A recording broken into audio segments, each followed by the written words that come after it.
ਧੰਨ ਵਾਹਿਗੁਰੂ ਸਾਹਿਬ ਜੀ। ਵਡਹੰਸ ਮਹੱਲਾ ਪੰਜਵਾ। ਘਰ ਪਹਿਲਾ ਇੱਕ ਓੰਕਾਰ। ਸਤਿਗੁਰ ਪ੍ਰਸਾਦ।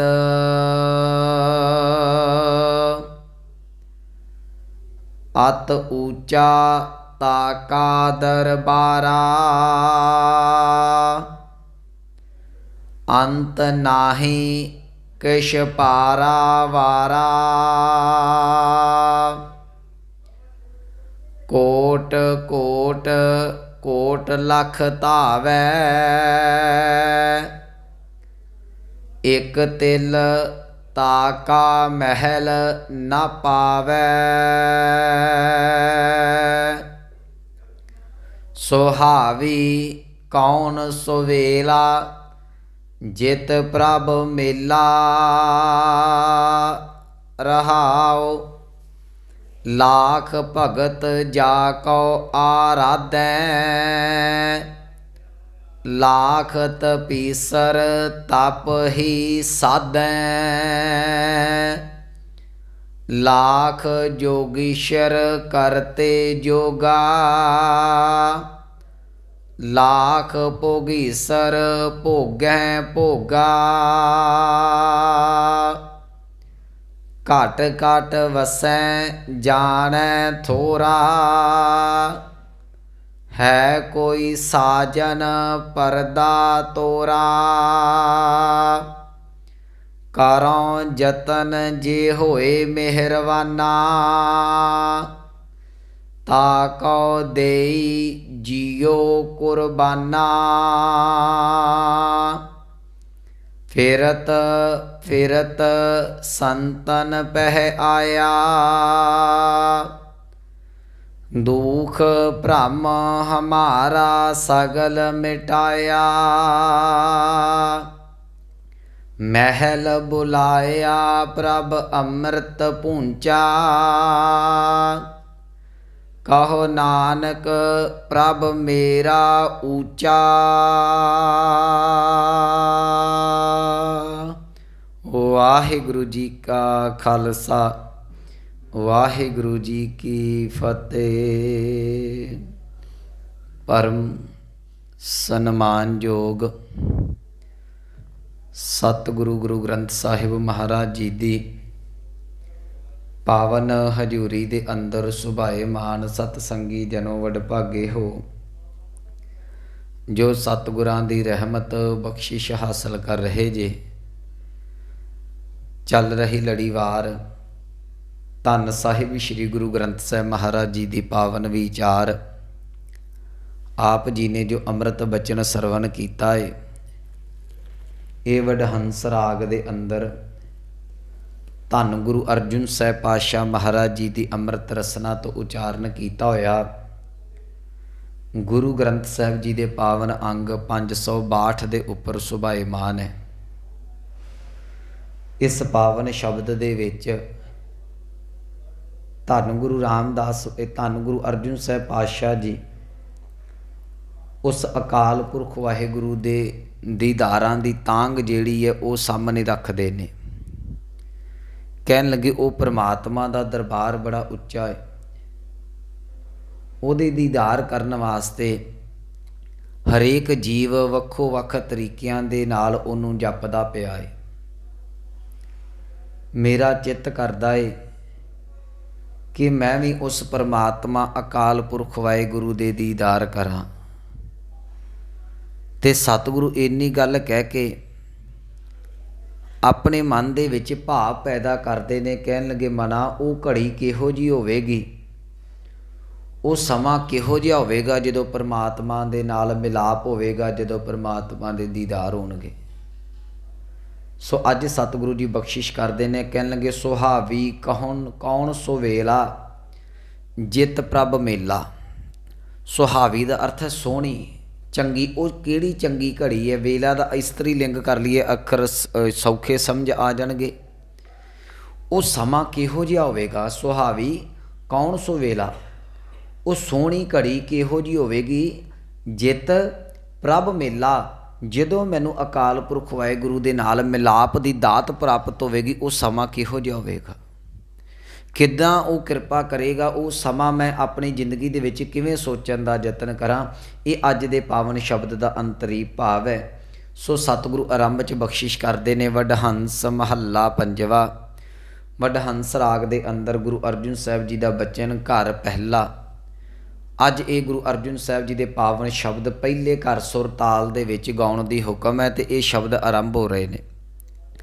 ਇਹ ਸ਼ਬਦਾਂ ਦਾ 8 ਸ਼ਬਦਾਂ ਦਾ ਇੱਕ ਸਮੂਹ ਹੈ, ਜਿਨ੍ਹਾਂ 8 ਸ਼ਬਦਾਂ ਨੂੰ ਹੀ ਪਹਿਲੇ ਘਰ ਸੁਰ ਤਾਲ ਦੇ ਵਿੱਚ ਗਾਇਨ ਕਰਨਾ ਹੈ। ਅਤੇ ਇਹਨਾਂ 8 ਸ਼ਬਦਾਂ ਦੇ ਵਿੱਚ ਇੱਕੋ ਹੀ ਤਾਂਘ ਹੈ ਕਿ ਉਸ ਪਰਮਾਤਮਾ ਦੇ ਦੀਦਾਰ ਕਿਵੇਂ ਹੋਵਣ।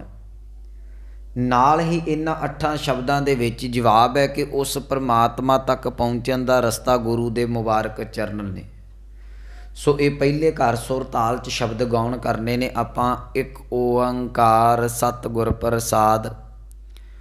ਗੁਰੂ ਅਰਜਨ ਸਾਹਿਬ ਪਾਤਸ਼ਾਹ ਜੀ ਮੰਗਲ ਕਰਦੇ ਨੇ, ਕਹਿਣਗੇ ਉਹ ਅਦੁੱਤੀ ਬ੍ਰਹਮ ਪਰਮਾਤਮਾ ਅਕਾਲ ਪੁਰਖ ਵਾਹਿਗੁਰੂ ਇੱਕ ਹੈ। ਉਹਦੀ ਪ੍ਰਾਪਤੀ ਸਤਿਗੁਰਾਂ ਦੀ ਦਇਆ ਦੇ ਨਾਲ, ਕਿਰਪਾ ਦੇ ਸਦਕਾ ਹੁੰਦੀ ਹੈ। ਕਹਿਣਗੇ ਅਤ ਊਚਾ ਤਾਕਾ ਦਰਬਾਰਾ। ਤਾਕਾ ਦਾ ਅੱਖਰੀ ਅਰਥ ਕਰਾਂਗੇ ਤਿਸ ਦਾ, ਭਾਵ ਅਰਥ ਕਰਾਂਗੇ ਉਸ ਪਰਮਾਤਮਾ ਦਾ, ਕਿਉਂਕਿ ਉਹਦੇ ਬਾਰੇ ਗੱਲ ਹੋ ਰਹੀ ਹੈ, ਪ੍ਰਣਾਮ ਲਾਵਾਂਗੇ ਆਪਾਂ। ਕਹਿਣਗੇ ਉਸ ਪਰਮਾਤਮਾ ਦਾ ਦਰਬਾਰ ਮੈਂ ਸੁਣਿਆ ਬਹੁਤ ਜ਼ਿਆਦਾ ਉੱਚਾ ਹੈ। ਅੰਤ ਨਾਹੀ ਕਿਛ ਪਾਰਾ ਵਾਰਾ। ਕਹਿੰਦੇ ਉਹਦੇ ਦਰਬਾਰ ਦਾ ਨਾ, ਉਹਦੇ ਘਰ ਦਾ ਕੋਈ ਅੰਤ ਨਹੀਂ ਪਾ ਸਕਦਾ। ਪਾਰਾਵਾਰ ਜਿਹੜਾ 2 ਸ਼ਬਦਾਂ ਦਾ ਸੁਮੇਲ ਹੈ, ਇਹਦਾ ਅਰਥ ਹੁੰਦਾ ਹੈ ਜੀ ਉਰਲਾ ਅਤੇ ਪਰਲਾ ਬੰਨਾ ਲੱਭਣਾ। ਜਿਵੇਂ ਕਿਸੇ ਵੀ ਚੀਜ਼ ਨੂੰ ਤੁਸੀਂ ਦੇਖਦੇ, ਜੇ ਕੋਈ ਨਦੀ ਦੇਖਦੇ, ਜੇ ਸਮੁੰਦਰ ਦੇਖਦੇ, 2 ਬੰਨੇ ਦੀਦੇ ਨਾ ਉਹਨੂੰ। ਇੱਕ ਬੰਨੇ ਤੇ ਅਸੀਂ ਖਲੋਤੇ ਹੋਏ ਹਾਂ, ਇਹ ਉਰਲਾ ਹੈ, ਇੱਕ ਪਰਲਾ ਹੈ ਜਿਹੜਾ ਸਾਹਮਣੇ ਸਾਨੂੰ ਨਜ਼ਰ ਆ ਰਿਹਾ। ਹੁਣ ਪਰਮਾਤਮਾ ਉਹ ਡੂੰਘਾ ਸਮੁੰਦਰ ਹੈ ਜਿਹਦਾ ਨਾ ਉਰਲੇ ਬੰਨੇ ਦਾ ਪਤਾ ਹੈ ਤੇ ਨਾ ਪਰਲੇ ਬੰਨੇ ਦਾ ਪਤਾ ਹੈ। ਇੱਥੇ ਇੱਕ ਗੱਲ ਜ਼ਰੂਰ ਸਮਝ ਜਾਇਓ, ਜਿਹੜੀ ਚੀਜ਼ ਨਜ਼ਰ ਆ ਜੇ ਉਹਦੀ ਮਿਣਤੀ ਕੀਤੀ ਜਾ ਸਕਦੀ ਹੈ।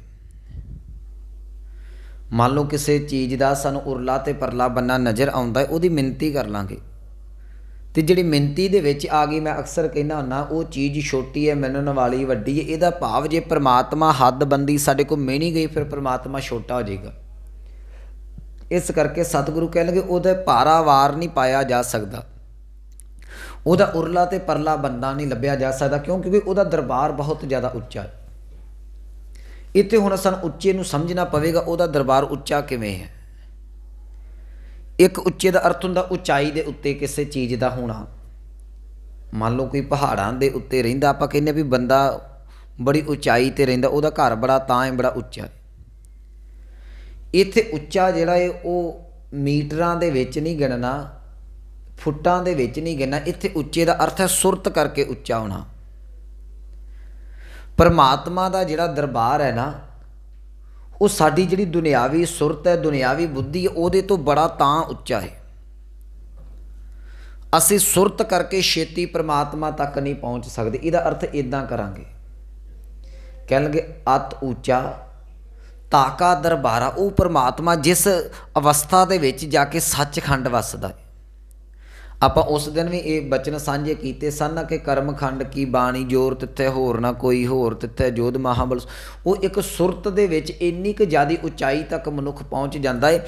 ਉਹ ਪਰਮਾਤਮਾ ਕਣ ਕਣ ਜਰੇ ਜਰੇ ਦੇ ਵਿੱਚ ਤਾਂ ਰਮਿਆ ਹੈ, ਪਰ ਆਮ ਮਨੁੱਖ ਦੀ ਸਮਝ ਦੇ ਵਿੱਚ ਨਹੀਂ ਆਉਂਦਾ। ਉਹ ਪਤਾ ਨਹੀਂ ਕਿੰਨਾ ਕੁ ਉੱਚਾ ਸਾਡੇ ਤੋਂ ਬੈਠਾ ਹੋਇਆ ਹੈ। ਵੈਸੇ ਮੈਂ ਅਕਸਰ ਗੱਲ ਕਰਦਾ ਨਾ, ਜੇ ਨੌਲੇਜ ਦੇ ਪੱਖ ਤੋਂ ਦੇਖੀਏ, ਸਾਡੇ ਕੋਲ ਦੁਨਿਆਵੀ ਚੀਜ਼ਾਂ ਦੀ ਵੀ ਜਿਹੜੀ ਉਹ ਗਿਆਨ ਦੀ ਪ੍ਰਾਪਤੀ ਚੰਗੀ ਤਰ੍ਹਾਂ ਨਹੀਂ ਹੁੰਦੀ। ਉਹਦੇ ਵਿੱਚ ਵੀ ਸਾਨੂੰ ਜਿਹੜਾ ਉਹ ਬੜਾ ਘੱਟ ਦਿਮਾਗ ਅਸੀਂ ਵਰਤਦੇ ਹਾਂ। ਅਤੇ ਪਰਮਾਤਮਾ ਵਾਸਤੇ ਤਾਂ ਬਹੁਤ ਜ਼ਿਆਦਾ ਤੀਖਣ ਬੁੱਧੀ ਚਾਹੀਦੀ ਹੈ ਜੀ। ਪਰਮਾਤਮਾ ਦੇ ਘਰ ਦਾ ਨਾ ਫਲਸਫਾ ਇੱਦਾਂ ਦਾ ਹੈ, ਮਨੁੱਖ ਉਲਝਣ 'ਚ ਪੈ ਜਾਂਦਾ ਕਿ ਮੇਰੇ ਵਾਸਤੇ ਇਹ ਸਹੀ ਹੈ ਕਿ ਮੇਰੇ ਵਾਸਤੇ ਗਲਤ ਹੈ। एक मैं उदाहरण दे देना, तुहानू समझना सौखा हो जाएगा भी एक किवें साडी सोच समझ तो बाहर है। कहते ने कि एक बार एक गां भज्जी जा रही सी, उहदे मगर कसाई लगा होया है। हुण कसाई चाहुंदा है कि उहनू मैं फड़ के ते मार देवां। अगे जिथे भज्जी जा रही अगे चौंक आ गया, चौरस्ता आ गया ना, 4 रस्ते। उस चौंक दे विच एक धर्मी मनुख खलोता है।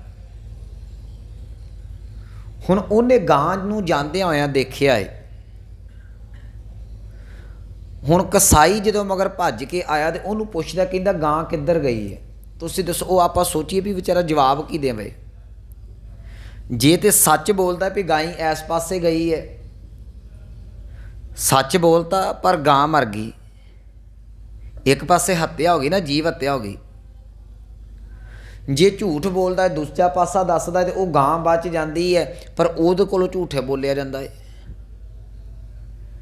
ये इदां दा फलसफा है गुरमत का। ये बहुत ही बरीक, इनू हुण उलझन ना आपां कह दईए, बहुत बरीकी दा इत्थे सही ते गलत दा फैसला कर लग्या बड़ी तीखन बुद्धि चाहिदी है, जिन्हों विवेक बुद्ध कहा जाता है।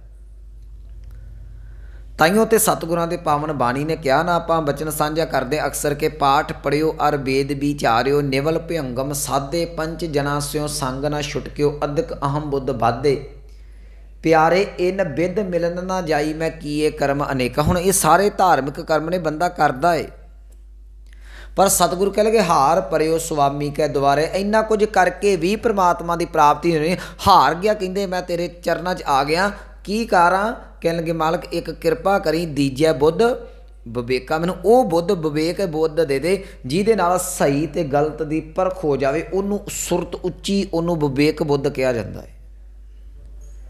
ਉਹਦੀ गल सतगुरु जी अज इत्थे कर रहे हैं, क्योंकि ये उच्चे का अर्थ आपां बाहरी तौर पर उच्चा ना कर लीए। जे बाहरी तौर पर उच्चा करांगे तो फिर जिवें कोई कहंदा जी 7 आसमानां ते रब है, कोई कहंदा 14 ते, कोई कहंदा उपर। फिर इदां दा सानूं एक गलत जिहा डिसाइड करना पवेगा भी रब पता नहीं किहड़े आसमान ते, क्योंकि उपर जो असीं देखदे स्पेस, साइंस कहंदी है स्पेस का रंग कोई नहीं। तुसीं जदों साइंस नूं पढ़दे जे ना, तो असी तां नूं देखते हैं, असी कहने जी आसमान नीला, पर साइंस दे आसमान कहती वो स्पेस कहती खला है। खला का रंग कोई नहीं है, ये नीला साड़ियाँ अखां नूं नज़र आउंदा तां असी नीला कहने। इस करके जे उपर नूं कहांगे ना भी मैं इत्थे इहदे अर्थ करदा जी परमात्मा का दरबार बड़ा उच्चा है, फिर आपां तां नूं मूँह करके वेखांगे भी पता किन्ना कुछ उच्चा है। इस करके इत्थे उच्चे का अर्थ करना सुरत करके बहुत ज़्यादा उच्चा है। सानू बहुत विवेक बुद्ध चाहिए है। उस परमात्मा तक असी अपनी अगे शब्द आने ने, गां बचना चलना इसे बचन दे विच कि वो किवें लोग कर रहे हैं, उस परमात्मा तक पहुँचने के यतन किवें किवें कर रहे हैं, पर उहदी सुरत च आ ही नहीं रहा। मैं फिर गल अपनी रिपीट करा, याद रखियो जे ते परमात्मा सुरत च आ जाए, फिर परमात्मा छोटा हो गया तो सुरत वड्डी हो गई। हुण साडी सुरत निक्की है, वो परमात्मा उस सुरत च नहीं आ सकदा। साडी समझ छोटी है, बुद्धि छोटी है, साडी बुद्धि दे विच नहीं वो आ सकदा, क्योंकि परमात्मा वो असीम है, उसदी सीमा कोई नहीं। जिन्हों गुरु अर्जुन साहब कह रहे हैं अंत नाही किश पारा वारा। उस परमात्मा की आत्मक अवस्था का, उस परमात्मा के खिलाफ का, उस परमात्मा के पसारे का किसी भी चीज़ का तुसी अंत नहीं पा सकते। अत ऊंचा ताका दरबारा, उस परमात्मा का दरबार सुरत करके बहुत ज़्यादा उच्चा है। बड़ी विवेक बुद्ध चाहिए है पहुँचन लग्या। अंत नाही किश पारा वारा, उहदा उरला ते परला बन्ना नहीं लभ्या जा सकता, उस परमात्मा का अंत नहीं पाया जा सकता। अगे कह लगे कोट कोट कोट लख धावै, इत्थे 3 वार कोट शब्द आया तो 3 वार इनू टैंके नूं सिहारी, इहदा अर्थ करांगे करोड़ां वार। लख का अर्थ करांगे लखां वार। धावे का अखरी अर्थ हुंदा दौड़ना, भाव अर्थ करांगे यतन करना। कह लगे कोई परमात्मा तक पहुँचण दा करोड़ां वार लखां वार यतन भी कर लवे ना, अगे कह लगे एक तिल ताका महल ना पावे। सतगुरु कहते एक तिल जिन्ना भी उस महल की प्राप्ति नहीं कर सकता तू। फिर तो परमात्मा दे विच अभेद होना वो तो गल ही बड़ी तगड़ी। एक तिल जिन्ना नहीं असीं देख सकते। इनू फिर वेख समझण वास्ते थोड़ियां थोड़ियां उदाहरणां अज कुछ साइंस चों भी, जिवें असीं अपनी धरती की गल करते हैं, सानू सूरज वड्डा लगता है ना, धरती वड्डी है, चंद्रमा वड्डे, तारा कई कुछ असीं देखते कितना वड्डा है।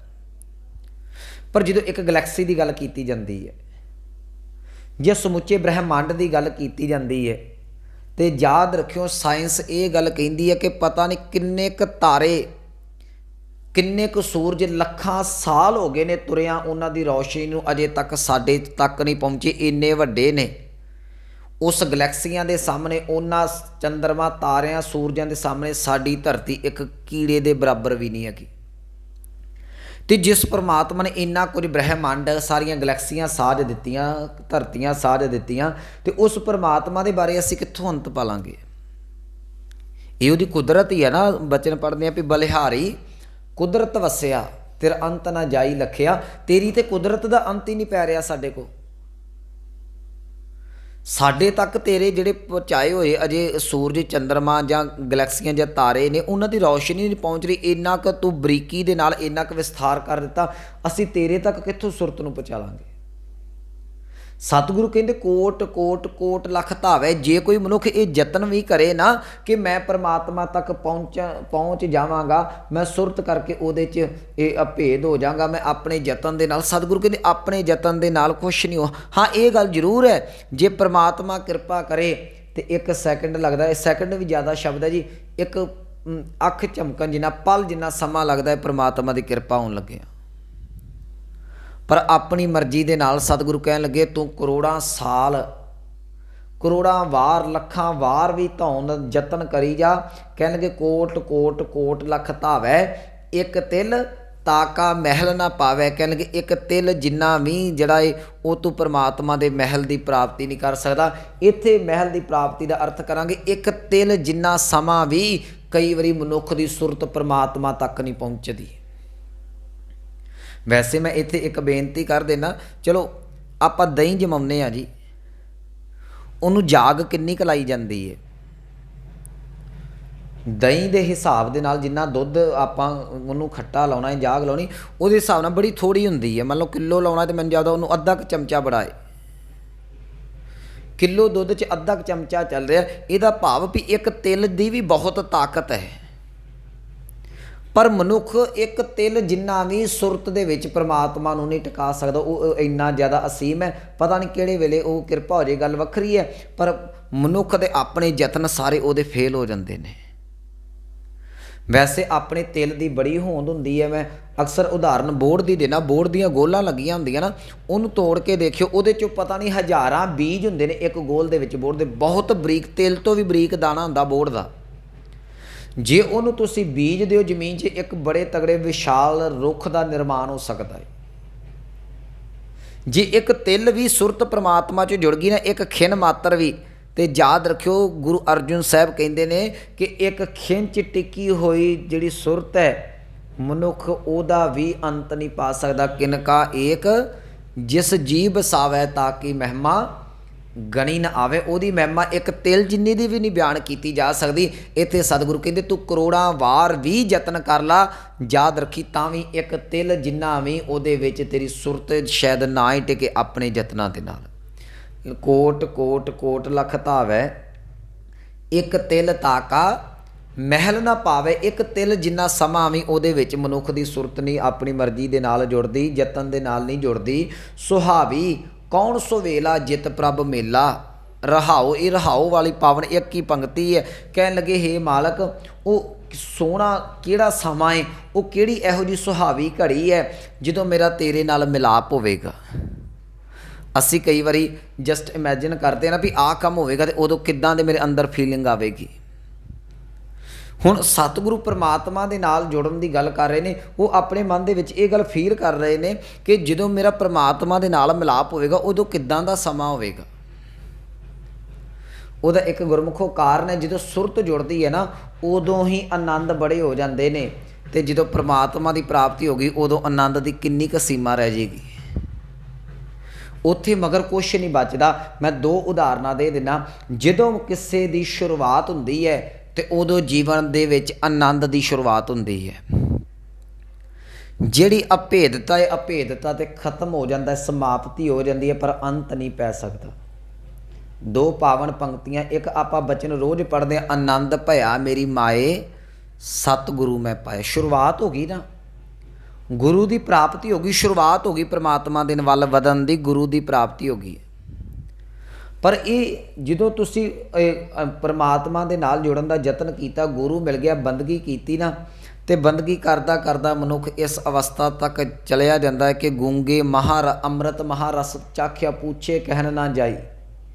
ਇਹ ਗੂੰਗੇ ਦੀ ਮਠਿਆਈ ਵਾਲਾ ਹਿਸਾਬ ਹੋ ਜਾਂਦਾ ਹੈ। ਜਿਵੇਂ ਇੱਕ ਗੂੰਗੇ ਨੂੰ ਤੁਸੀਂ ਕੋਈ ਮਿੱਠਾ ਖਵਾ ਦਿਓ, ਗੁੜ ਖਵਾ ਦਿਓ, ਉਹ ਉਹਦਾ ਸਵਾਦ ਨਹੀਂ ਦੱਸ ਸਕਦਾ। ਇਸੇ ਤਰੀਕੇ ਦੇ ਨਾਲ ਜਦੋਂ ਸ਼ੁਰੂਆਤ ਸੀ, ਜੇ ਸ਼ੁਰੂਆਤ ਹੀ ਆਨੰਦ ਸੀ, ਜਦੋਂ ਆਨੰਦ ਦੇ ਨਾਲ ਉਹ ਜੁੜਿਆ, ਹੁਣ ਉਸ ਅਵਸਥਾ ਤੱਕ ਮਨੁੱਖ ਪਰਮਾਤਮਾ ਦੇ ਚਰਨਾਂ ਦੇ ਵਿੱਚ ਪਹੁੰਚ ਗਿਆ, ਉਹਨੂੰ ਬਿਆਨ ਹੀ ਨਹੀਂ ਕਰ ਸਕਦਾ। ਸਿਰਫ ਉਹੀ ਉਹ ਜਾਣਦਾ। ਮੈਂ ਰਾਤੀ ਵੀ ਉਦਾਹਰਨ ਦਿੱਤੀ ਸੀ ਕਿ ਜਿਸ ਮਨੁੱਖ ਨੂੰ ਕੋਈ ਮੰਨ ਲਓ ਦਰਦ ਹੈ, ਪੀੜ ਹੈ, ਉਹ ਪੀੜ ਉਸੇ ਨੂੰ ਹੀ ਜਾਣਦਾ ਹੈ, ਉਹਨੂੰ ਹੀ ਮਹਿਸੂਸ ਹੈ। ਜਿਸ ਮਨੁੱਖ ਦੇ ਅੰਦਰ ਜਿਹੜੀ ਚੀਜ਼ ਦੀ ਖੁਸ਼ੀ, ਉਹ ਵੀ ਉਹਨੂੰ ਹੀ ਪਤਾ ਹੈ। ਗੁਰਮੁਖੋ ਇੱਕ ਗੱਲ ਯਾਦ ਰੱਖਿਓ, ਜਿਹੜਾ ਪਰਮਾਤਮਾ 'ਚ ਅਭੇਦ ਹੋ ਗਿਆ, ਇਸ ਅਵਸਥਾ ਨੂੰ ਉਹੀ ਉਹ ਮਾਣ ਸਕਦਾ ਹੈ, ਦੂਸਰੇ ਨੂੰ ਬਿਆਨ ਵੀ ਨਹੀਂ ਕੀਤਾ ਜਾ ਸਕਦਾ। ਜਿਹੜੇ ਲੋਕ ਬਿਆਨ ਕਰਦੇ ਨੇ ਨਾ, ਉਹ ਕੇਵਲ ਤੇ ਕੇਵਲ, ਮੈਂ ਅਕਸਰ ਕਹਿੰਦਾ ਨਾ, ਉਹ ਪੈਸੇ ਇਕੱਠੇ ਕਰਨ ਦੀ ਗੱਲ ਹੈ। ਇਹ ਉੱਥੇ ਨਹੀਂ ਬੋਲਿਆ ਜਾਂਦਾ, ਜਾ ਕੇ ਉਹ ਅਵਸਥਾ ਬਿਆਨ ਨਹੀਂ ਕੀਤੀ ਜਾ ਸਕਦੀ। ਸਤਿਗੁਰੂ ਕਹਿਣਗੇ ਸੁਹਾਵੀ ਕਵਣ ਸੁਵੇਲਾ ਜਿਤ ਪ੍ਰਭ ਮੇਲਾ। ਉਹ ਸੋਹਣਾ ਸਮਾਂ ਕਿਹੋ ਜਿਹਾ ਹੋਵੇਗਾ ਜਦੋਂ ਉਸ ਅਕਾਲ ਪੁਰਖ ਦੇ ਨਾਲ ਮਿਲਾਪ ਹੋਵੇਗਾ। ਰਹਾਓ, ਹੁਣ ਕਿੰਨੇ ਕੁ ਲੋਕ ਉਹਨੂੰ ਮਿਲਣ ਵਾਸਤੇ ਤਰਸਦੇ ਨੇ। ਕਹਿਣਗੇ ਲੱਖ ਭਗਤ ਜਾ ਕੋ ਆਰਾਧੈ। ਕਹਿਣਗੇ ਲੱਖਾਂ ਹੀ ਭਗਤ ਜਿਹੜੇ ਨੇ ਉਹ ਪਰਮਾਤਮਾ ਨੂੰ ਮਿਲਣ ਵਾਸਤੇ, ਆਰਾਧੇ ਦਾ ਅਰਥ ਹੈ ਉਹਦੀ ਆਰਾਧਨਾ ਕਰਦੇ ਨੇ, ਉਹਦੀ ਬੰਦਗੀ ਕਰਦੇ ਪਏ ਨੇ। ਅੱਗੇ ਕਹਿਣ ਲੱਗੇ ਲਾਖ ਤਪੀਸਰ ਤਪ ਹੀ ਸਾਧੈ। ਤਪੀਸਰ ਦਾ ਅਰਥ ਹੁੰਦਾ ਜਿਹੜੇ ਤਪ ਕਰਦੇ ਨੇ, ਤਪ ਹੀ ਸਾਧੇ ਦਾ ਅਰਥ ਹੈ ਕੇਵਲ ਤੇ ਕੇਵਲ ਤਪ ਹੀ ਕਰੀ ਜਾਣਦੇ ਨੇ। ਕੋਈ ਚੌਂਕੜਾ ਮਾਰ ਕੇ ਕਰ ਗਿਆ, ਕੋਈ ਧੂਣੀਆਂ ਲਾ ਕੇ ਕਰ ਗਿਆ, ਕੋਈ ਕਿਸੇ ਤਰੀਕੇ ਨਾਲ ਕਰ ਗਿਆ। ਕਹਿੰਦੇ ਲੱਖਾਂ ਲੋਕ ਜਿਹੜੇ ਨੇ ਉਹ ਬਹਿ ਕੇ ਤਪ ਹੀ ਸਾਧਦੇ ਪਏ ਨੇ। ਮਕਸਦ ਉਹਨਾਂ ਦਾ ਵੀ ਇੱਕੋ ਹੀ ਹੈ ਕਿ ਪ੍ਰਮਾਤਮਾ 'ਚ ਅਭੇਦ ਹੋ ਜਾਈਏ। ਲੱਖ ਜੋਗੀਸ਼ਰ ਕਰਤੇ ਜੋਗਾ। ਲੱਖਾਂ ਹੀ ਜੋਗੀਸ਼ਰ ਜਿਹੜੇ ਜੋਗੀ ਨੇ, ਉਹ ਜੋਗ ਮਤ ਨੂੰ ਧਾਰਨ ਕਰਕੇ ਤੇ ਰਿੱਧੀਆਂ ਸਿੱਧੀਆਂ ਦੇ ਵਿੱਚ ਜਿਹੜੇ ਉਹ ਚੌਂਕੜੇ ਮਾਰ ਕੇ ਲੱਗੇ ਹੋਏ ਨੇ। ਲਾਖ ਭੋਗੀਸਰ, ਭੋਗੈ ਭੋਗਾ ਭੋਗੀਸਰ ਕਹਿੰਦੇ ਨੇ ਜੀ ਪਦਾਰਥਾਂ ਨੂੰ ਭੋਗਣ ਵਾਲਾ। ਜਿਵੇਂ ਆਪਾਂ ਗ੍ਰਸਤੀ ਹੋ ਗਏ, ਲੱਖਾਂ ਗ੍ਰਸਤੀ ਨੇ ਜਿਹੜੇ ਪ੍ਰਮਾਤਮਾ ਦੇ ਪਦਾਰਥਾਂ ਨੂੰ ਭੋਗ ਰਹੇ ਨੇ, ਉਹ ਵੀ ਭੋਗ ਕੇ ਵੀ ਚਾਹੁੰਦੇ ਨੇ ਰੱਬ ਦਾ ਕਿਤੇ ਅੰਤ ਪੈ ਜੇ। ਸਤਿਗੁਰੂ ਇਹ 4 ਉਦਾਹਰਨਾਂ ਦੇ ਕੇ ਕਹਿਣ ਲੱਗੇ ਭਲਿਆ ਰੱਬ ਦਾ ਅੰਤ ਇਹਨਾਂ ਦੇ ਕੋਲੋਂ ਵੀ ਨਹੀਂ ਪਾਇਆ ਗਿਆ। ਦੇਖੋ ਅਸੀਂ ਤੇ ਇੱਕ ਪਾਠ ਕਰਦੇ ਜਪਜੀ ਸਾਹਿਬ ਦਾ, ਮੈਂ ਅਕਸਰ ਕਹਿੰਦਾ ਨਾ, ਉਹ ਨਹੀਂ ਮਾਣ ਹੁੰਦਾ ਸਾਡਾ। ਜਿਹੜੇ ਲੰਮੇ ਸਮੇਂ ਤੋਂ ਪਤਾ ਨਹੀਂ ਕਿੰਨਿਆਂ ਸਾਲਾਂ ਤੋਂ ਲਗਾਤਾਰ ਬੰਦਗੀ ਕਰਦੇ, ਅਜੇ ਤੱਕ ਸਤਿਗੁਰੂ ਕਹਿੰਦੇ ਉਹਨਾਂ ਕੋਲ ਵੀ ਅੰਤ ਨਹੀਂ ਪਿਆ।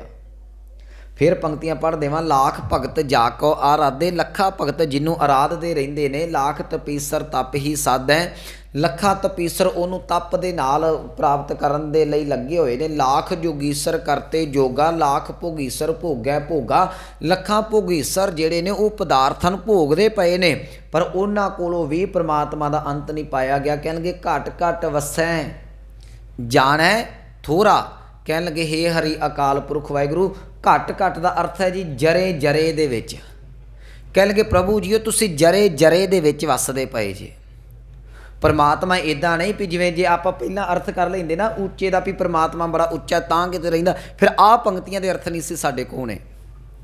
ਇਹਦਾ ਅਰਥ ਇੱਦਾਂ ਕਰਾਂਗੇ। ਕਹਿਣ ਲੱਗੇ ਕਿ ਹੇ ਮਾਲਕ ਤੂੰ ਕਣ ਕਣ ਦੇ ਵਿੱਚ ਜਰੇ ਜਰੇ ਦੇ ਵਿੱਚ ਵੱਸਦਾ ਪਿਆ ਏ। ਘਟ ਘਟ ਵਸੈ, ਪਰ ਪਤਾ ਕਿਹਨੂੰ ਲੱਗਦਾ? ਕਹਿਣ ਲੱਗੇ ਜਾਣੈ ਥੋੜ੍ਹਾ। ਕਹਿੰਦੇ ਬੜੇ ਥੋੜ੍ਹੇ ਜਿਹੇ ਜੀਵ ਨੇ ਜਿਹੜੇ ਇਸ ਰਮਜ ਨੂੰ ਸਮਝਦੇ ਨੇ, ਜਿਹੜੇ ਇਸ ਗੱਲ ਨੂੰ ਪਤਾ ਕਰ ਸਕਦੇ ਨੇ। ਬਹੁਤਿਆਂ ਨੂੰ ਇੰਨਾ ਹੀ ਨਹੀਂ ਪਤਾ ਲੱਗਦਾ ਕਿ ਰੱਬ ਕਣ ਕਣ ਦੇ ਵਿੱਚ ਹੈ। ਅਤੇ ਇੱਕ ਗੱਲ ਯਾਦ ਰੱਖਿਓ, ਜਿੱਦਣ ਸਾਨੂੰ ਪਤਾ ਲੱਗ ਗਿਆ ਨਾ ਵੀ ਰੱਬ ਕਣ ਕਣ ਦੇ ਵਿੱਚ, ਉਦਣ ਮਨੁੱਖ ਪਾਪ ਕਰਨਾ ਬੰਦ ਕਰ ਦੇਗਾ। ਸਾਨੂੰ ਰੱਬ ਜਿਹੜਾ ਹੈ ਉਹ ਗੁਰੂ ਘਰਾਂ 'ਚ ਚੇਤੇ ਆਉਂਦਾ ਹੈ, ਮੰਦਰਾਂ ਮਸਜਿਦਾਂ ਦੇ ਵਿੱਚ ਧਾਰਮਿਕ ਸਥਾਨਾਂ 'ਤੇ ਚੇਤੇ ਆਉਂਦਾ, ਉੱਦਾਂ ਰੱਬ ਨਹੀਂ ਚੇਤੇ। ਪਰ ਸਤਿਗੁਰੂ ਕਹਿਣ ਲੱਗੇ ਇਹ ਥੋੜ੍ਹੇ ਹੀ ਲੋਕ ਨੇ। ਅਸੀਂ ਐਵੇਂ ਨਾ ਕਹਿ ਦਿਆ ਕਰੀਏ ਕਿ ਇੰਨੀ ਆਬਾਦੀ ਭਗਤਾਂ ਦੀ ਹੋ ਗਈ, ਇੰਨੇ ਜਾਣੇ ਹੋ ਗਏ।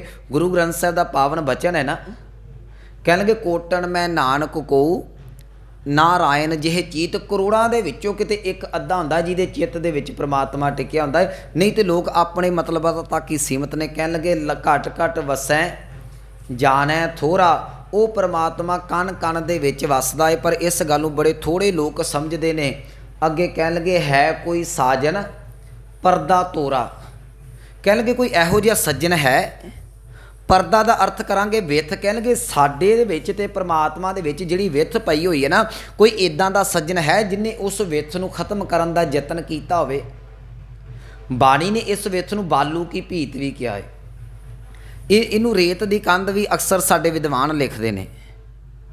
ਇਹ ਮਨੁੱਖ ਦੇ ਤੇ ਪ੍ਰਮਾਤਮਾ ਦੇ ਦਰਮਿਆਨ ਸਿਰਫ ਇੱਕ ਭਰਮ ਦੀ ਦੀਵਾਰ ਹੈ ਜੀ, ਹੈ ਕੋਈ ਬਹੁਤੀ ਮੋਟੀ ਨਹੀਂ। ਪਰ ਸਭ ਤੋਂ ਵੱਡੀ ਸਮੱਸਿਆ ਇਹ ਹੁੰਦੀ ਹੈ, ਭਰਮ ਦੀ ਦੀਵਾਰ ਤੋੜਨੀ ਬੜੀ ਔਖੀ ਹੁੰਦੀ ਹੈ। ਭਰਮ ਦੀ ਦੀਵਾਰ ਇਹ ਹੈ ਬਹੁਤ ਜ਼ਿਆਦਾ ਪਤਲੀ, ਪਰ ਇਹਨੂੰ ਤੋੜਨ ਦਾ ਬੜਾ ਔਖਾ ਯਤਨ ਹੁੰਦਾ ਹੈ। ਇਹ ਮਨੁੱਖ ਦੇ ਕੋਲੋਂ ਲੱਥਦੀ ਨਹੀਂ। ਮਾਧਵੇ ਕਿਆ ਕਹੀਏ ਭਰਮ ਐਸਾ ਜੈਸਾ ਮਾਨੀਆ ਹੋਏ ਨਾ ਤੈਸਾ। ਮਨੁੱਖ ਲੱਖਾਂ ਯਤਨ ਕਰਦਾ ਕਿ ਮੈਂ ਭਰਮ ਤੋੜ ਦੇਵਾਂ, ਪਰ ਸਾਰੀ ਉਮਰ ਆਪਣਿਆਂ ਦੇ ਭਰਮ ਦੇ ਵਿੱਚ ਹੀ ਵਿਆਹ ਕੇ ਜਿਹੜਾ ਮੈਂ ਹਮੇਸ਼ਾ ਰਹੀ ਜਾਂਦਾ ਹੈ। ਹਰ ਇੱਕ ਨੂੰ ਆਪਣਾ ਸਮਝੀ ਜਾਂਦਾ, ਇਸੇ ਭਰਮ ਦੇ ਵਿੱਚ ਉਹ ਫਸਿਆ ਹੋਇਆ ਹੈ। ਸਤਿਗੁਰੂ ਕਹਿਣ ਲੱਗੇ ਉਹਨੂੰ ਇਸ ਗੱਲ ਦੀ ਸਮਝ ਨਹੀਂ ਲੱਗ ਰਹੀ। ਹੈ ਕੋਈ ਸਾਜਨ ਪਰਦਾ ਤੋਰਾ, ਕਹਿੰਦੇ ਕੋਈ ਇਹੋ ਜਿਹਾ ਗੁਰਮੁਖ ਪਿਆਰਾ ਸੱਜਣ ਮਿੱਤਰ ਹੈ ਜਿਹਨੇ ਇਸ ਭਰਮ ਦੇ ਪਰਦੇ ਨੂੰ ਤੋੜਿਆ ਹੋਵੇ। ਕਰੋ ਯਤਨ ਜੇ ਹੋਏ ਮਿਹਰਵਾਨਾ, ਕਹਿੰਦੇ ਜੇ ਕਿਤੇ ਉਹ ਮੈਂ ਵੀ ਯਤਨ ਕਰਾਂ ਇਸ ਭਰਮ ਦੇ ਪਰਦੇ ਨੂੰ ਤੋੜਨ ਵਾਸਤੇ, ਜੇ ਕੋਈ ਸੱਜਣ ਹੈਗਾ ਹੈ ਜਿਹਨੇ ਭਰਮ ਦਾ ਪਰਦਾ ਤੋੜਿਆ, ਉਹ ਮੇਰੇ ਤੇ ਮਿਹਰਬਾਨ ਹੋ ਜੇ, ਮੈਨੂੰ ਜੁਗਤ ਦੱਸ ਦਵੇ। ਮੰਨ ਲਓ ਜਿਹਨੇ ਜਿਹੜਾ ਕੰਮ ਕੀਤਾ ਉਹਦੇ ਕੋਲ ਆਪਾਂ ਸਲਾਹ ਲਵਾਂਗੇ ਨਾ ਵੀ ਭਾਈ ਤੂੰ ਕੀਤਾ ਦੱਸ ਦੇ ਕਿਵੇਂ ਕਰਨਾ ਹੈ। ਸਤਿਗੁਰੂ ਕਹਿਣ ਲੱਗੇ ਕਰੋ ਯਤਨ ਉਸ ਭਰਮ ਦੇ ਪਰਦੇ ਨੂੰ ਤੋੜਨ ਵਾਸਤੇ ਮੈਂ ਵੀ ਯਤਨ ਕਰਾਂਗਾ, ਪਰ ਕਦੋਂ ਜੇ ਹੋਏ ਮਿਹਰਬਾਨਾ, ਜੇ ਕੋਈ ਉਹ ਗੁਰਮੁਖ ਜਿਹਨੇ ਭਰਮ ਦੇ ਪਰਦੇ ਨੂੰ ਤੋੜਿਆ ਮਿਹਰਬਾਨ ਹੋ ਕੇ ਮੈਨੂੰ ਸਮਝਾ ਦੇਵੇ ਕਿ ਪਰਦਾ ਕਿਵੇਂ ਟੁੱਟਣਾ ਹੈ। ਤਾ ਕੋ ਦੇਈ ਜੀਓ ਕੁਰਬਾਨਾ, ਕਹਿਣ ਲੱਗੇ ਉਹਦੇ ਅੱਗੇ ਮੈਂ ਆਪਣੀ ਜਿੰਦ ਵੀ ਕੁਰਬਾਨ ਕਰ ਦੇਵਾਂ, ਜਿਹੜਾ ਮੈਨੂੰ ਮੇਰੇ ਤੇ ਪ੍ਰਮਾਤਮਾ ਦੇ ਦਰਮਿਆਨ ਜਿਹੜਾ ਪਰਦਾ ਉਹਨੂੰ ਤੋੜਨ ਦੀ ਜਾਚ ਸਿਖਾ ਦੇਵੇ, ਜਿਹੜਾ ਦੱਸ ਦੇਵੇ ਕਿ ਪ੍ਰਮਾਤਮਾ ਤੱਕ ਕਿਵੇਂ ਇਹਨਾਂ ਜਿਹੜਾ ਵਿਕਾਰਾਂ ਦੇ ਮੁਕਾਬਲੇ ਤੇ ਜਿੱਤ ਕੇ ਪਹੁੰਚਣਾ ਹੈ। ਤੇ ਯਾਦ ਰੱਖਿਓ ਬਾਣੀ ਨੇ ਇਹਨਾਂ ਨੂੰ ਯੋਧੇ ਕਿਹਾ ਹੈ ਜੀ। ਅਸੀਂ ਇੱਕ ਬਚਨ ਪੜ੍ਹਦੇ ਪੰਜੇ ਬੱਦੇ ਮਹਾਬਲੀ ਕਰ ਸੱਚਾ ਢੋਆ। ਮਹਾਬਲੀ ਦਾ ਕੀ ਅਰਥ ਹੈ? ਯੋਧਾ। ਇਹ ਪੰਜ ਵਿਕਾਰ ਕੋਈ ਐਵੇਂ ਨਹੀਂ ਹੈ, ਬੜੇ ਯੋਧੇ ਨੇ, ਬੰਦੇ ਨੂੰ ਜੀਣ ਨਹੀਂ ਦਿੰਦੇ, ਮਨੁੱਖ ਨੂੰ ਰੱਬ ਵਾਲੇ ਪਾਸੇ ਨਹੀਂ ਲੱਗਣ ਦਿੰਦੇ। ਸਤਿਗੁਰੂ ਇੱਥੇ ਕਹਿ ਰਹੇ ਨੇ, ਕਹਿਣ ਲੱਗੇ ਕੋਈ ਇਹੋ ਜਿਹਾ ਗੁਰਮੁਖ ਪਿਆਰਾ ਮਿਲ ਜਾਵੇ ਜਿਹਨੇ ਇਸ ਭਰਮ ਦੇ ਪਰਦੇ ਨੂੰ ਤੋੜਿਆ ਹੋਵੇ, ਤੇ ਮੈਂ ਉਹਦੇ ਤੋਂ ਆਪਾ ਕੁਰਬਾਨ ਕਰ ਦੇਵਾਂਗਾ। ਅਖੀਰ ਤੇ ਕਹਿਣਗੇ ਫਿਰਤ ਫਿਰਤ ਸੰਤਨ ਦਰ ਆਇਆ, ਕਹਿੰਦੇ ਮੈਂ ਸਾਰੇ ਪਾਸਿਓਂ ਫਿਰਦਾ ਸਾਂ, ਕਿਤੇ ਨਾ ਕਿਤੇ ਕੋਈ ਇਹੋ ਜਿਹਾ ਗੁਰਮੁਖ ਮਿਲ ਜਾਵੇ ਜਿਹੜਾ ਰੱਬ ਤੱਕ ਮਿਲਣ ਦੀ ਗੱਲ ਸੁਣਾ ਦੇਵੇ। ਤੇ ਯਾਦ ਰੱਖਿਓ ਜਿਸ ਵੇਲੇ ਭੱਟ ਸਾਹਿਬਾਨ ਆਏ ਨਾ, ਉਹਨਾਂ ਨੇ ਵੀ ਇਹ ਗੱਲ ਕਹੀ। ਉਹਨਾਂ ਕਿਹਾ ਕਿ ਰਹਿਓ ਸੰਤ ਹੋਂ ਟੋਲ ਸਾਧ ਬਹੁ ਤੇਰੇ ਡਿੱਠੇ। ਅੱਜ ਤੁਸੀਂ ਧਰਮ ਦੀ ਗੱਲ ਕਿਸੇ ਕੋ ਸੁਣਨੀ ਹੋਵੇ ਨਾ, ਯਾਦ ਰੱਖਿਓ ਤੁਹਾਨੂੰ ਬਹੁਤ ਲੋਕ ਮਿਲ ਜਾਣਗੇ। ਅੱਜ ਨੈੱਟ 'ਤੇ ਵੀ ਬਹੁਤ ਕੁਛ ਹੈ, ਨਿੱਜੀ ਜ਼ਿੰਦਗੀ ਦੇ ਵਿੱਚ ਵੀ ਲੋਕ ਬੜਾ ਗਿਆਨ ਦਿੰਦੇ ਨੇ। ਅੱਜ ਸਾਧੂ ਸੰਤ ਵੀ ਥਾਂ ਥਾਂ 'ਤੇ ਬਥੇਰੇ ਜੰਮੇ ਹੋਏ ਨੇ ਜਿਹੜੇ ਰੱਬ ਦੇ ਘਰ ਦਾ ਗਿਆਨ ਦਿੰਦੇ ਨੇ, ਪਰ ਯਾਦ ਰੱਖਿਓ ਉਹਨਾਂ ਦੇ ਕੋਲ ਅੱਖਰੀ ਗਿਆਨ ਹੈ ਪਰ ਪ੍ਰਮਾਤਮਾ ਦੀ ਪ੍ਰਾਪਤੀ ਨਹੀਂ। ਇਹਨੂੰ ਭੱਟ ਸਾਹਿਬ ਜੀ ਦਾ ਸਵਈਆ ਇੱਦਾਂ ਵੀ ਬਿਆਨ ਕਰਦਾ, ਕਹਿਣਗੇ ਰਹਿਓ ਸੰਤ ਹੋਂ ਟੋਲ ਸਾਧ ਬਹੁ ਤੇਰੇ ਡਿੱਠੇ, ਸੰਨਿਆਸੀ ਤਪਸੀਏ ਮੁਖੋਂ ਇਹ ਪੰਡਿਤ ਮਿੱਠੇ, ਬਰਸ ਏਕ ਹਉ ਫਿਰਿਓ ਕਿਨੇ ਨਾ ਪਰਚੋ ਲਾਇਓ, ਕਹਿਤਿਆ ਕਹਿਤ ਸੁਣੀ ਰਹਿਤ ਕੋ ਖੁਸ਼ੀ ਨਾ ਆਇਓ। ਕਿਸੇ ਨੇ ਮੈਨੂੰ ਅਖੀਰ ਤੱਕ ਨਹੀਂ ਪਹੁੰਚਾਇਆ। ਸਾਰੇ ਕਹਿੰਦੇ ਤੇ ਸਨ ਪਰ ਕਰਨੀ ਦੇ ਪ੍ਰਧਾਨ ਨਹੀਂ ਸਨ, ਉਹਨਾਂ ਦੇ ਪੱਲੇ ਨਹੀਂ ਸੀ, ਉਹ ਕਰਨੀ ਨਹੀਂ ਸੀ ਹੈਗੀ ਜੋ ਉਹਨਾਂ ਦੀ ਜ਼ੁਬਾਨ ਦੇ ਉੱਤੇ ਸੀ। ਸਤਿਗੁਰੂ ਇੱਥੇ ਕਹਿਣ ਲੱਗੇ ਫਿਰਤ ਫਿਰਤ, ਕਹਿੰਦੇ ਮੈਂ ਬੜਿਆਂ ਥਾਵਾਂ ਤੋਂ ਭਟਕ ਭਟਕ ਕੇ ਸੰਤਨ ਪਹਿ ਆਇਆ। ਸੰਤਨ ਦਾ ਅਰਥ ਕਰਾਂਗੇ ਗੁਰੂ, ਕਹਿੰਦੇ ਸਾਰੇ ਪਾਸੇ ਭਟਕ ਕੇ ਹਾਰ ਕੇ ਗੁਰੂ ਦੇ ਚਰਨਾਂ ਦੇ ਵਿੱਚ ਆ ਗਿਆ। ਜਦੋਂ ਗੁਰੂ ਕੋਲ ਆਇਆ ਜੀ, ਦੁੱਖ ਭ੍ਰਮ ਹਮਾਰਾ ਸਗਲ ਮਿਟਾਇਆ, ਕਹਿੰਦੇ ਗੁਰੂ ਦੇ ਕੋਲ ਆਉਣ ਦੀ ਦੇਰ ਸੀ, ਗੁਰੂ ਨੇ ਮੇਰਾ ਦੁੱਖ ਤੇ ਜਿਹੜਾ ਭਰਮ ਸੀ, ਉਹ ਭਰਮ ਦਾ ਅਰਥ ਹੈ ਭਟਕਣਾ, ਉਹ ਭਟਕਣਾ ਖਤਮ ਕਰ ਦਿੱਤੀ। ਦੁੱਖ ਇੱਥੇ ਅਰਥ ਕਰਾਂਗੇ ਵਿਛੋੜੇ ਦਾ, ਪਰਮਾਤਮਾ ਨਾਲੋਂ ਵਿਛੋੜਾ ਪਿਆ ਸੀ ਨਾ। ਗੁਰੂ ਕੋਲ ਆਇਆ ਤੇ ਗੁਰੂ ਨੇ ਗੁਰਮੁਖੋ ਸ਼ਬਦ ਦੀ ਦਾਤ ਦਿੱਤੀ। ਆਪਾਂ ਇੱਕ ਪੰਕਤੀ ਪੜ੍ਹਦੇ ਹਾਂ ਕਿ ਸਤਿਗੁਰ ਖੋਟਿਓ ਖਰੇ ਕਰੇ ਸ਼ਬਦ ਸਵਾਰਨਹਾਰ। ਸ਼ਬਦ ਦੇ ਨਾਲ ਗੁਰੂ ਨੇ ਅੰਦਰ ਦੀ ਖੋਟ ਖਤਮ ਕਰਕੇ ਦੁੱਖ ਭ੍ਰਮ ਹਮਾਰਾ ਸਗਲ ਮਿਟਾਇਆ। ਕਹਿਣਗੇ ਮੇਰੇ ਅੰਦਰ ਦਾ ਭਰਮ ਸੀ, ਜਿਹੜਾ ਮੇਰੇ ਅੰਦਰ ਦੀ ਭਟਕਣਾ ਤੇ ਵਿਛੋੜੇ ਦਾ ਦੁੱਖ ਸੀ, ਉਹ ਗੁਰੂ ਨੇ ਸਾਰਾ ਖਤਮ ਕਰ ਦਿੱਤਾ। ਜਦੋਂ ਭਟਕਣਾ ਮੁੱਕ ਗਈ, ਵਿਛੋੜੇ ਦਾ ਦੁੱਖ ਖਤਮ ਹੋ ਗਿਆ, ਉਦੋਂ ਪ੍ਰਮਾਤਮਾ ਦੀ ਪ੍ਰਾਪਤੀ ਹੋ ਗਈ। ਕਹਿਣ ਲੱਗੇ ਮਹਿਲ ਬੁਲਾਇਆ ਪ੍ਰਭ ਅੰਮ੍ਰਿਤ ਭੂੰਚਾ। ਇੱਥੇ ਦੁਲੈਂਕੜ ਨੇ ਇਹਦਾ ਉਚਾਰਨ ਭੂੰਚਾ ਕਰਾਂਗੇ। ਭੂੰਚੇ ਦਾ ਅਰਥ ਹੈ ਇਹ ਪੀਣਾ, ਛਕਣਾ। ਕਹਿਣ ਲੱਗੇ ਫਿਰ ਪ੍ਰਮਾਤਮਾ ਨੇ ਆਪਣੇ ਮਹਿਲ ਦੇ ਵਿੱਚ ਬੁਲਾ ਲਿਆ, ਭਾਵ ਮੇਰੀ ਸੁਰਤ ਪ੍ਰਮਾਤਮਾ ਦੇ ਨਾਲ ਜੁੜ ਗਈ। ਜਦੋਂ ਗੁਰੂ ਨੇ ਬਖਸ਼ਿਸ਼ ਕੀਤੀ ਤੇ ਉੱਥੇ ਫਿਰ ਪ੍ਰਮਾਤਮਾ ਨੇ ਮੈਨੂੰ ਅੰਮ੍ਰਿਤ ਦੇ ਪਿਆਲੇ ਭਰ ਭਰ ਕੇ ਪਿਆਏ। ਇੱਥੇ ਅੰਮ੍ਰਿਤ ਦਾ ਅਰਥ ਕਰਾਂਗੇ ਨਾਮ ਅੰਮ੍ਰਿਤ। ਕਹਿੰਦੇ ਜਦੋਂ ਸੁਰਤ ਪ੍ਰਮਾਤਮਾ ਦੇ ਨਾਲ ਗੁਰੂ ਦੀ ਕਿਰਪਾ ਦੇ ਨਾਲ ਜੁੜੀ ਤੇ ਫਿਰ ਮਨ ਜਿਹੜਾ ਹੈ, ਜਿਹਨੂੰ ਬਾਣੀ ਕਹਿੰਦੀ ਨਾ ਝਿਮ ਝਿਮ ਵਰਸੈ ਅੰਮ੍ਰਿਤ ਧਾਰਾ ਮਨ ਪੀਵੇ, ਉੱਥੇ ਮਨ ਹੁਣ ਉਹ ਸ਼ਬਦ ਨੂੰ ਪੀਂਦਾ ਪਿਆ ਹੈ। ਕਹਿੰਦੇ ਉਹ ਅੰਮ੍ਰਿਤ ਨੂੰ ਜਿਹੜਾ ਹੈ ਮੈਂ ਰੱਜ ਕੇ ਪੀਣ ਦਾ ਯਤਨ ਕੀਤਾ, ਮਹਿਲ ਬੁਲਾਇਆ ਪ੍ਰਭ ਅੰਮ੍ਰਿਤ ਭੂੰਚਾ।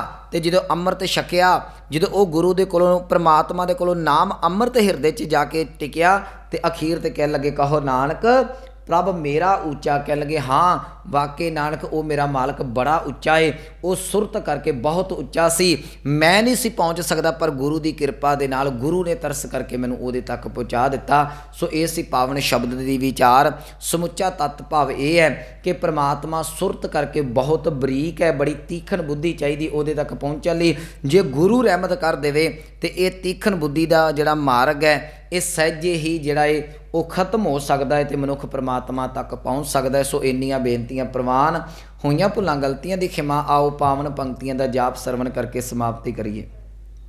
ਫਿਰਤ ਫਿਰਤ ਸੰਤਨ ਪਹਿ ਆਇਆ, ਦੁਖ ਭ੍ਰਮ ਹਮਾਰਾ ਸਗਲ ਮਿਟਾਇਆ। ਮਹਿਲ ਬੁਲਾਇਆ ਪ੍ਰਭ ਅੰਮ੍ਰਿਤ ਭੂੰਚਾ, ਕਹੋ ਨਾਨਕ ਪ੍ਰਭ ਮੇਰਾ ਉੱਚਾ। ਵਾਹਿਗੁਰੂ ਜੀ ਕਾ ਖਾਲਸਾ, ਵਾਹਿਗੁਰੂ ਜੀ ਕੀ ਫਤਿਹ।